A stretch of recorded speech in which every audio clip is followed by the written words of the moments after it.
ಮಂಗಳವಾರದಂದು ಮುಂಜಾನೆ ಸಾವನ್ನಪ್ಪಿದ ನಟ ಮತ್ತು ಸಿಸಿಎಲ್ ಆಟಗಾರ ಧ್ರುವ ಶರ್ಮಾ ಅನಾರೋಗ್ಯದಿಂದ ಸಾವನ್ನಪ್ಪಿಲ್ಲ, ಬದಲಾಗಿ ಆತ್ಮಹತ್ಯೆ ಮಾಡಿಕೊಂಡಿದ್ದಾರೆ ಎಂದು ಹೇಳಲಾಗ್ತಾ ಇದೆ. ಮಂಗಳವಾರ ಮುಂಜಾನೆ ಹೆಬ್ಬಾಳದ ಕೊಲಂಬಿಯಾ ಏಷ್ಯಾ ಆಸ್ಪತ್ರೆಯಲ್ಲಿ ನಟ ಧ್ರುವ ಸಾವಿಗೀಡಾಗಿದ್ದು, ಅವರ ಪಾರ್ಥಿವ ಶರೀರವನ್ನು ಮರಣೋತ್ತರ ಪರೀಕ್ಷೆಗೆ ಎಂಎಸ್ ರಾಮಯ್ಯ ಆಸ್ಪತ್ರೆಗೆ ರವಾನಿಸಲಾಗಿದೆ ಎಂದು ತಿಳಿದುಬಂದಿದೆ. ಏತನ್ಮಧ್ಯೆ ನಟ ಧ್ರುವ ಅನಾರೋಗ್ಯದಿಂದ ಸಾವನ್ನಪ್ಪಿಲ್ಲ, ಬದಲಿಗೆ ಆತ್ಮಹತ್ಯೆ ಮಾಡಿಕೊಂಡಿದ್ದಾರೆ ಎಂದು ಹೇಳಲಾಗ್ತಾ ಇದೆ.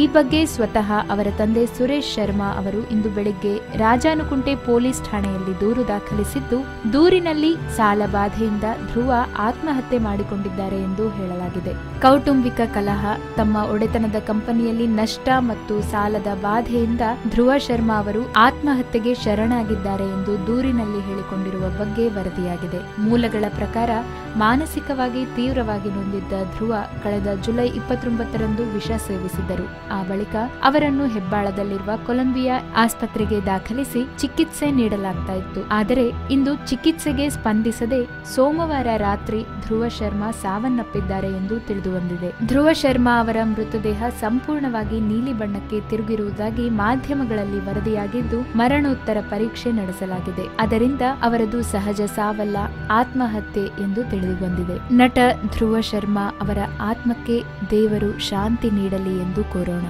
If you like this video, ಬೇಗ ಲೈಕ್ ಮಾಡಿ, ಕಾಮೆಂಟ್ ಮಾಡಿ, ಶೇರ್ ಮಾಡಿ ಹಾಗೂ ಯೋಯೋ ಟಿವಿ ಕನ್ನಡವನ್ನು ಸಬ್ಸ್ಕ್ರೈಬ್ ಮಾಡಿ.